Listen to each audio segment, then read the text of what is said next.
好，这边跟各位介绍几个东西，要请各位注意一下哈。各位其实有时候看到我这边，你看我感觉我这边上面的功能，感觉有3排，那有些人是只有2排，都不用担心，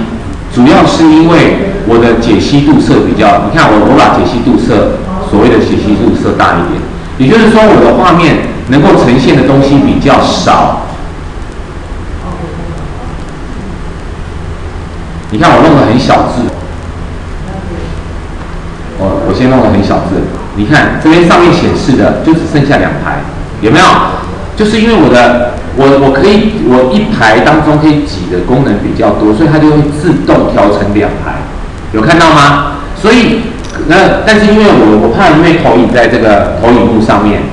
各位远远的看会看不太清楚那个字，所以我把电脑的解析度设比较小，我把解析小，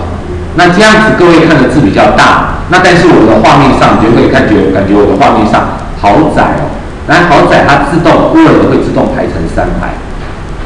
，OK 可以吗？但是呢，也要跟各位讲哦，那有时候你可能看到你可能电脑有的功能显示在这上面，可是我没有。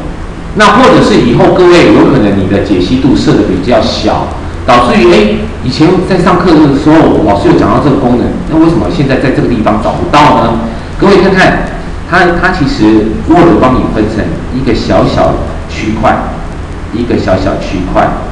一个小小区块，有看到吗？那这个小小区块的右下角，各位有没有看到一个更小的一个方块，然后一个小箭头？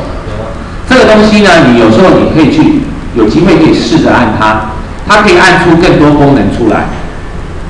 那有些是它把它隐藏起来，那有些是它多了有一些小功能，它会弄在这个地方，有没有？所以呢，这个东西如果各位看到位置跟我摆的不一样，不用担心，不要太紧张，它自动会因为解析度缩小放大的关系。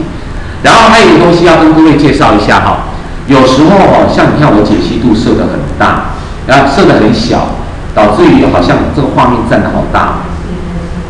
感觉可以打的字好像区域变小了。那你可以这样子来看右上角，问号旁边有一个箭头，有点往上的那个箭头，你可以按一下，上面的功能就会收起来，你可以打字的空间就变多了，有没有？然后现在它就变成箭头往下了，你再按一下，你的功能又可以跑出来，可以吗？如果你在操作的过程当中，突然这个不小心上面的不见了，别忘记，也不要紧张，这边看到了没有？右上角的箭头按一下，功能就下来了。好，可以吗？那这个地方呢，我再快速的把上一次最后的部分简单的打一些字，因为看来有些人好像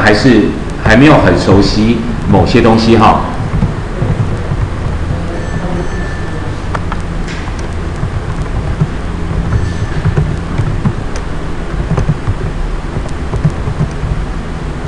好，假设我这样打，上次我还记不记得，我们先把它要设定的东西先反白，然后呢，我们那时候设了精美毛型书，有没有？然后字体又设的比较大，然后又放在中间，然后甚至还去设这个比较有特效的这个字体，那时候我们设了这个有没有？然后呢，上次我们是跟各位讲说，这个笔刷，很多人这个笔刷还弄得不太清楚，我再讲一次。今天要看我假设 B 想要变成跟 A 长得一模一样 ，B 想要长得跟 A 一模一样的话，那上次我跟各位举个例子 ，A 就是模范生，对不对？所以你必须像假设我想把这3个图的名字的字的样子要长得跟它一模一样，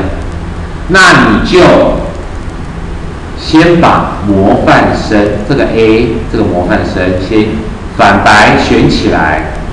然后把它的好的德性也就是我们刚才设过的哪些东西，它可以用这个笔刷复制起来，然后呢，再套用到自己的这个 B 的身上，我就把它按着反白放开，就会变成了。啊，但是反过来，很多同学就哎，这个字，那我现在这个字我要变成跟这个字一模一样，那怎么办呢？好，也是一样哦。你这个大的字想要跟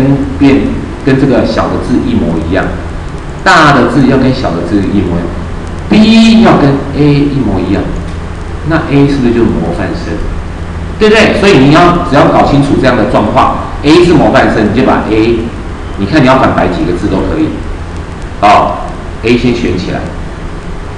然后按一下笔刷复制，然后再套用在自己的身上 ，B 的身上就可以了，可以吗？好，来简单的再给各位再复习一下，来各位操作一下。